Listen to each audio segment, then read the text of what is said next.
Hello everyone, welcome back to my YouTube channel learn English with Seema Gangrate. आज मैं आप लोगों के लिए एडवांस स्पोकन का एक नया स्ट्रक्चर लेकर आई हूँ, हैज बीन और हैव बीन। हैज बीन और हैव बीन वर्ब सुनते ही आपको क्लिक हो रहा होगा कि हैज बीन और हैव बीन वर्ब तो हम यूज करते हैं प्रेजेंट परफेक्ट टेंस में और प्रेजेंट परफेक्ट कॉन्टिन्यूअस टेंस में। तो प्रेजेंट परफेक्ट टेंस और प्रेजेंट परफेक्ट कॉन्टिन्यूअस टेंस के अलावा हैज बीन और हैव बीन का क्या अलग यूज है, एडवांस स्ट्रक्चर में इसका क्या मतलब निकल के आता है, ऐसे में आप लोगों को 6 यूजेस आज बताने वाली हूं। परफेक्ट टेंस का मतलब होता है कोई काम जो हम कुछ समय पहले से कर रहे थे और उसको अभी भी कर रहे हैं। तो सिंपल से स्ट्रक्चर उसमें फॉलो करते हैं हम, सब्जेक्ट प्लस हैज बीन या हैव बीन प्लस वर्ब के साथ आईएनजी फॉर्म और उसके साथ में हम पॉइंट ऑफ टाइम बताने के लिए सिंस और फॉर का भी यूज करते हैं। तो लेकिन जो एडवांस स्ट्रक्चर मैं आपको आज बताने वाली हूँ उसमें न वर्ब यूज होती है, ना ही आईएनजी फॉर्म यूज होता है और ना ही सिंस और फॉर का यूज है। तो कैसे ये हैज बीन और हैव बीन यूज होता है एडवांस स्ट्रक्चर में, आइए डिस्कस करते हैं। देखिए, जब कभी हम ऐसे कह रहे हैं कि कोई काम शुरू से अब तक वैसा ही रहा है, कोई व्यक्ति शुरू से अब तक वैसा ही रहा है, यहाँ पर हम बताएंगे कि किसी नाउन को हम डिफाइन कर रहे हैं, नाउन शुरू से अब तक वैसा ही रहा है। तो यह डिफाइन करने के लिए हम एडजेक्टिव को यूज करेंगे और सिंपल सा स्ट्रक्चर होगा इसका, सब्जेक्ट प्लस हैज बीन और हैव बीन प्लस एडजेक्टिव। बस इतना ही स्ट्रक्चर है। आपको पता है हैज बीन हम यूज करते हैं थर्ड पर्सन सिंगुलर सब्जेक्ट्स के साथ में और हैव बीन हम यूज करते हैं प्लूरल सब्जेक्ट्स के साथ में। थर्ड पर्सन सिंगुलर सब्जेक्ट्स कौन कौन से होते हैं? ही, शी, इट, किसी व्यक्ति का नाम या फिर कोई सिंगुलर प्रोनाउन।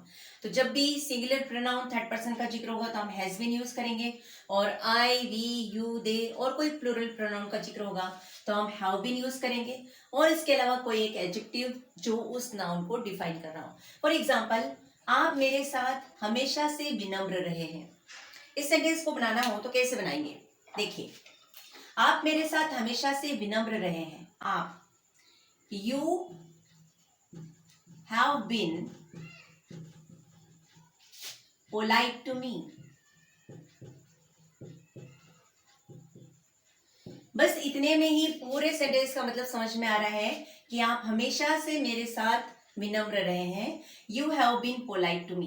तो यहाँ देख रहे हैं आप कि हैव बीन के साथ मैंने ना कोई वर्ब के साथ आईएनजी फॉर्म लगाया है और ना ही हमने यहाँ पर सिंस और फॉर का यूज किया है। तो ये एक एडवांस स्ट्रक्चर है जिससे समझ में आ रहा है कोई काम या कोई व्यक्ति शुरू से अब तक वैसा ही है। ठीक है, और एक एग्जाम्पल देखिए, मेरे दोस्त हमेशा से मेरे लिए सहयोगी रहे हैं। अब क्या बनेगा इसका सेंटेंस? सेंटेंस बनेगा माई फ्रेंड्स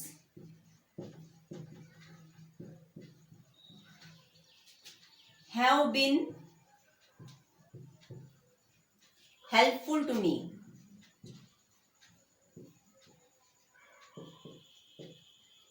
देखिए कितना सिंपल सेंटेंस है, my friends have been helpful to me. इसका मतलब निकल के आ रहा है कि मेरे दोस्त हमेशा से मेरे सहयोगी रहे हैं। तो अब अगली बार जब भी आपको बोलना हो इस तरह का कोई सेंटेंस तो आप इस तरह को यूज कर सकते हैं हैव बीन और हैज बीन के कॉन्सेप्ट में। ठीक है, तो अब हम यहाँ पर एक दूसरा स्ट्रक्चर देखते हैं जिसका मतलब होता है कोई रह चुका है। रह चुका है के सेंस में क्या स्ट्रक्चर रहेगा? सब्जेक्ट प्लस हैज बीन या हैव बीन प्लस नाउन। जैसे हमने पहले स्ट्रक्चर में देखा था, सब्जेक्ट प्लस हैज बीन और हैव बीन प्लस एडजेक्टिव। तो यहाँ हम देखेंगे सब्जेक्ट प्लस हैज बीन या हैव बीन प्लस नाउन। इसका मतलब कि ये जो नाउन है ये कुछ रह चुका है पहले, जैसे वह इस इंस्टीट्यूट का पार्ट रह चुकी है, वह इस इंस्टीट्यूट का पार्ट रह चुकी है। शी हैज बीन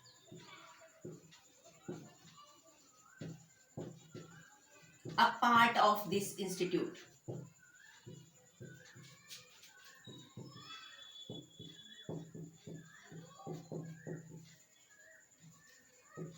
बहुत ही सिंपल है। देखिए यहाँ पर भी ना कोई वर्ब है और ना ही कोई आईएनजी फॉर्म है, ना कोई सिंस है, ना कोई फॉर है और ना ही हम इसको बता रहे हैं कि कोई काम शुरू से होता आ रहा है और अब भी चल रहा है, लेकिन फिर भी हम यहाँ पर हैज बीन और हैव बीन वर्ब को यूज कर रहे हैं और ये एक एडवांस स्ट्रक्चर की तरह यूज होती है। एक और एग्जांपल देखिए, कोई व्यक्ति या कोई नाउन किसी पोजीशन में रह चुका है के सेंस में, वह एक क्रिकेटर रह चुका है। He has been a cricketer. वह एक क्रिकेटर रह चुका है। He has been a cricketer. यहाँ आपको देखते ही समझ में आ रहा होगा कि जब हम singular third person singular subjects की बात कर रहे हैं तो यहाँ हमने हैज बीन वर्ब को यूज किया है। जब भी हम फर्स्ट पर्सन या फिर प्लूरल सब्जेक्ट्स की बात कर रहे हैं तो वहां पर हमने हैव बीन वर्ब को यूज किया है। और स्ट्रक्चर बहुत ही सिंपल है। दो स्ट्रक्चर मैंने आपको बताया है अभी। कोई काम शुरू से अब तक वैसा ही रहा है, और दूसरा कोई नाउन जो ऐसा उस स्थिति में रह चुका है। तो एक नाउन्स के सेंस में और दूसरा एडजेक्टिव के सेंस में हम हैव बीन और हैज बीन को यूज करते हैं। देखिए यहाँ रह चुका है कहाँ है मैंने, तो रह चुका है का मतलब ये है कि वो व्यक्ति जिस पोजीशन में था वो पहले रह चुका है, अब वैसा नहीं है, अब उस पोजीशन में नहीं है। वह इस इंस्टीट्यूट का पार्ट रह चुकी है, दैट मीन्स अब नहीं है।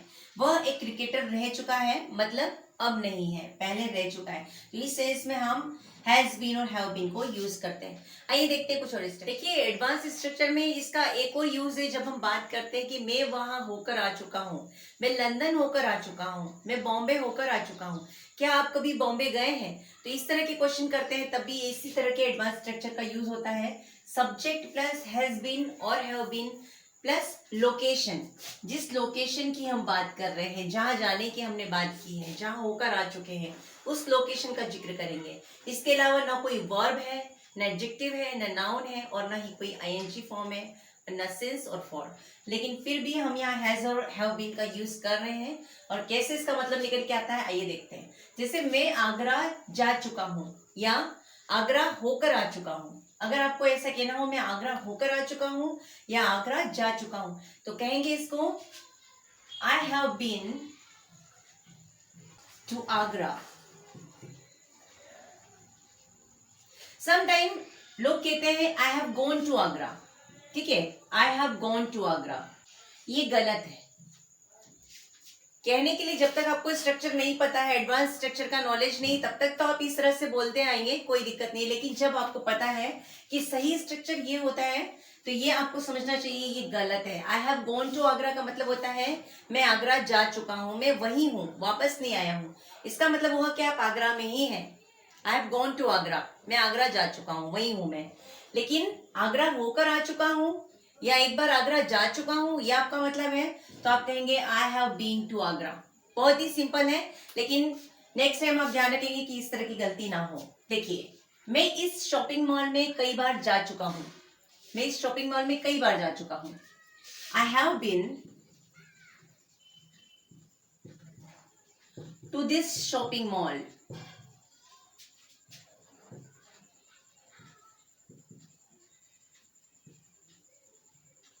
Several time.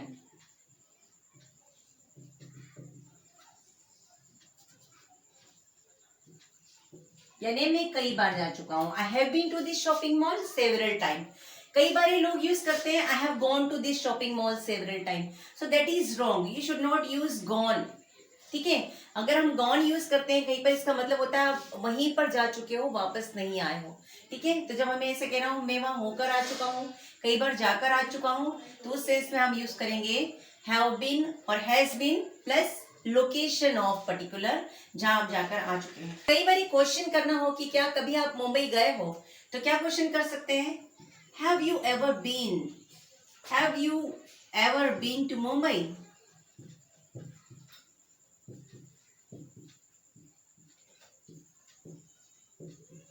क्या आप कभी मुंबई गए हो, बीन टू मुंबई। क्या आप कभी लंदन गए हो, have you ever been to London.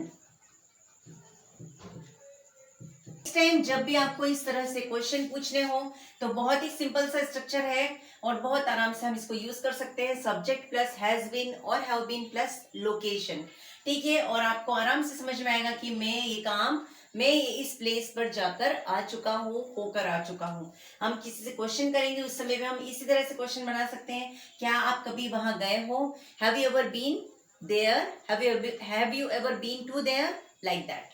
तो देखते हैं एक और स्ट्रक्चर इसका पेसिव वॉइस में। फोर्थ स्ट्रक्चर होगा पेसिव में, जो काम किसी और के द्वारा किया जा चुका है। इस सेंस में कैसे इसको समझेंगे, इसमें स्ट्रक्चर ऑलवेज होगा जब भी हम पेसिव कंस्ट्रक्शन की बात करते हैं तो सब्जेक्ट नहीं आता है, सबसे पहले आता है object.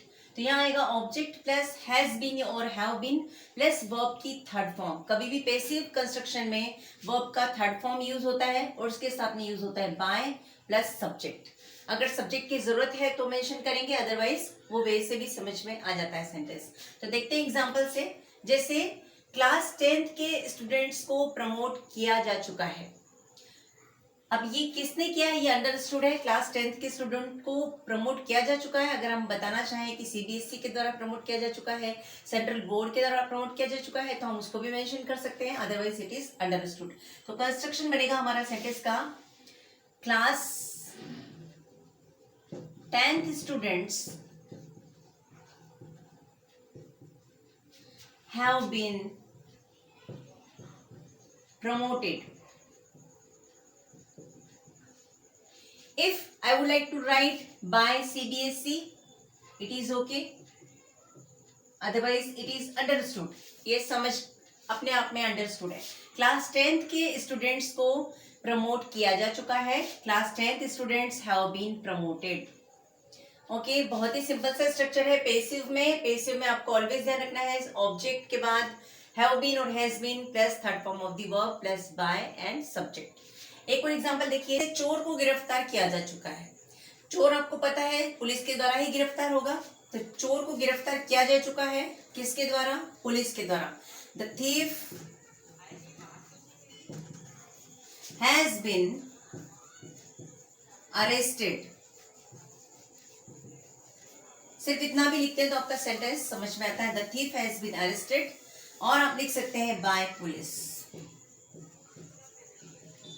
Okay, so has been and verb का third form, this is called passive construction. Case को रजिस्टर किया जा चुका है, the case has been registered. Okay, so third form use होगा वर्ब का।